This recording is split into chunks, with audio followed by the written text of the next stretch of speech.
Hey guys, this is Jenny with Apron Good Cooking, and today we will be making oatmeal walnut cookies. Well, unless you're allergic to walnuts, then you'll just be making oatmeal cookies. Now, these are a few things you'll need. First, you'll need 1/4 cup of softened butter. You will also need a 1/2 cup of sugar, this kind, not the brown kind yet. You'll also need a 1/3 cup of the brown sugar. That's where oatmeal cookies get their brownness from. You'll also need 1 teaspoon of vanilla extract. See, personally, I do not have vanilla extract. I have imitation vanilla, so I'll be using 2 of these. You'll need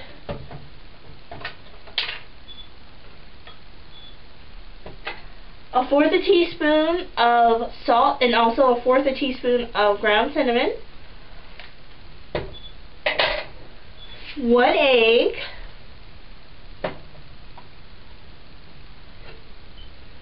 3/4 cup of all-purpose flour,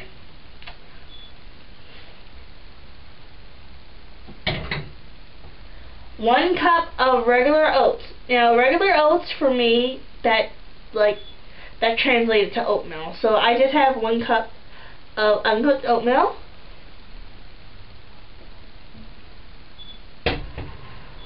And you'll also need walnuts. It says a 1/4 cup, but I'm not sure how many actual walnuts that is, so I'm just going to crush up walnuts until I get a 1/4 cup.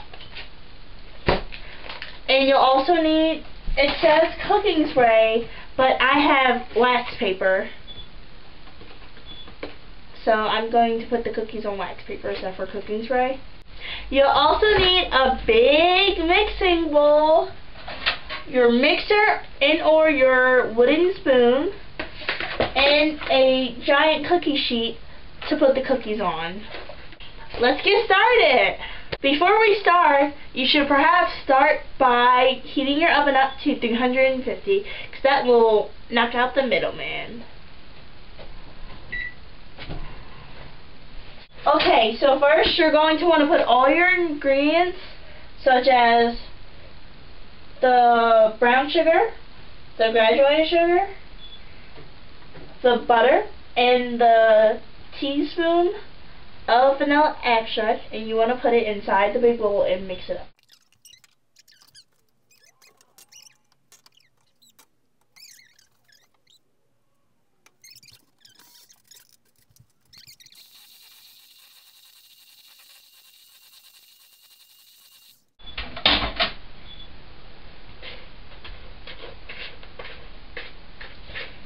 So this is what you want your cookie dough to look like. Well, so far it's not cookie dough, so far it's just a bunch of stuff mixed up in a bowl. This is what you want it to look like, and then you're going to put your egg in.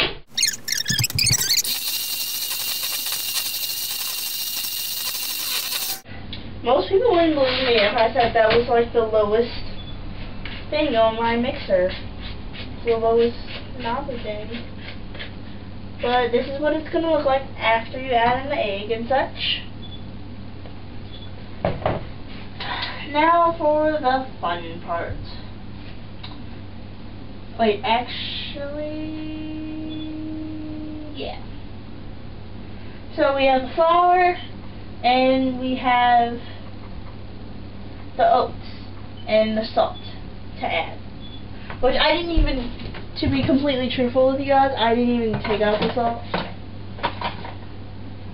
I completely disregarded the fact that I told you guys to take out salt. And I didn't even take salt out myself. I have to find the salt. Yeah, it's staring me in the face, as usual. 1/4 tablespoon of salt. Whoa, bud. Work with me! Work with me! I'm just going to do it this way. This is apparently the way the salt shaker wants me to do it. Want to play hardball, salt shaker?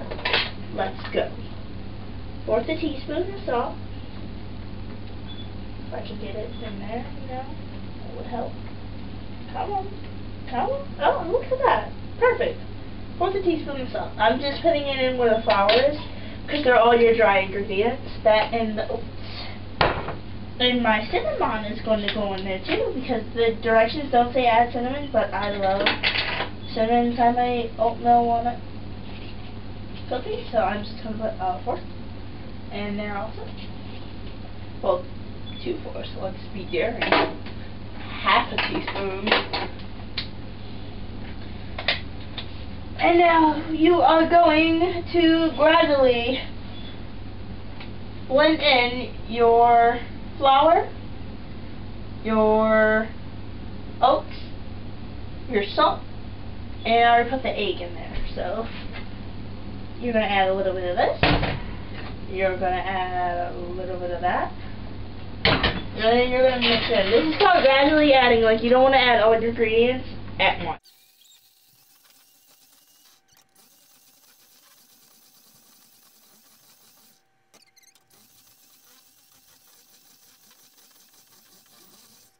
Alright, so this is your cookie dough without the walnuts in it. If you're not adding the walnuts, then you're going to want to put this on your cookie sheet like 1.5 inches, maybe 1.125 inches apart from each other.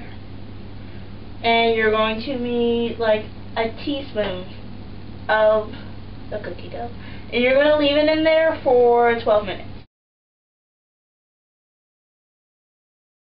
Okay, so for all my walnut lovers, I have crushed up 6 walnuts. Well, not crushed them up, but took them out the shell. Now I'm going to take my salt shaker because it's like a really hard thing. You can take any really hard thing and you're basically going to just crush them up. Unless you're not putting it in anything. If you're not putting them in anything, then you probably want to leave them like as big as possible unless you're putting them like I'm putting them in cookies. If you're putting them like your solid, you probably don't want them this small. But crush, crush, crush, crush, crush, crush, crush, crush, crush, crush, crush, crush, crush, crush, crush, crush.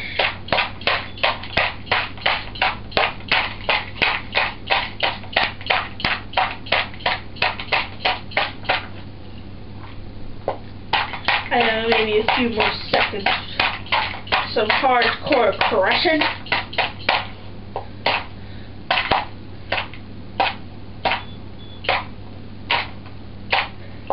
Alright, I think that's good enough.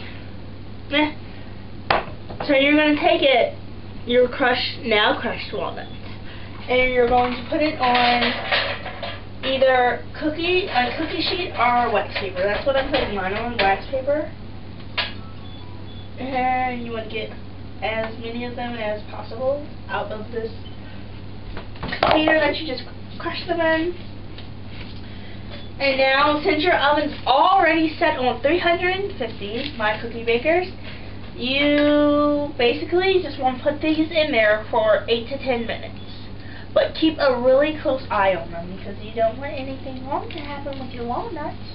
I'm going to put that in and I'll get back to you guys when it's done.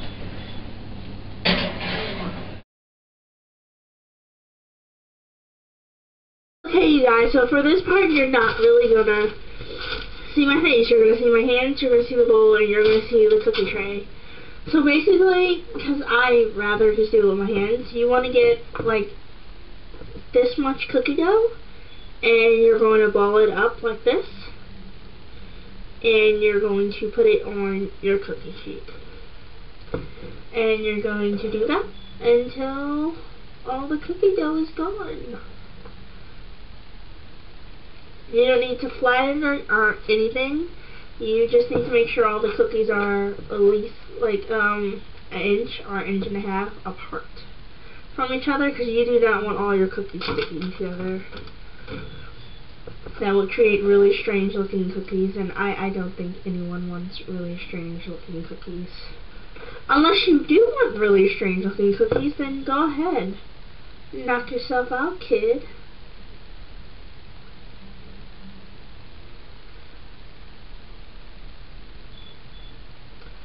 This one looks like a heart, but it's probably not going to come out looking like a heart. Let's see if I can make them all. Yay, Valentine's Day themed oatmeal cookies.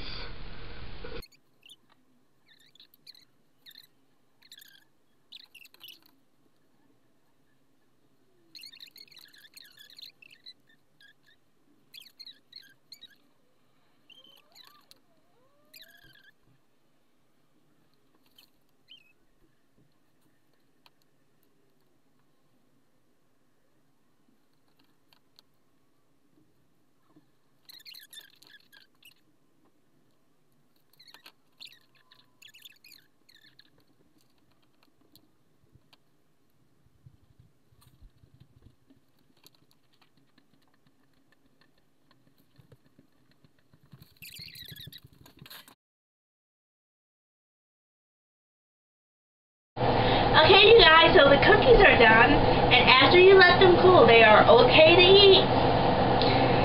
And they're good for holidays like Valentine's Day, for example. It's coming up next week. You need something quick and easy to make for your significant other. Of course, cookies are always great. Or if you're having a singles-only Valentine's Day party, cookies are also great to make little hearts out of it for the single people. So, this is another episode of Apron Good Cooking. Thanks for watching.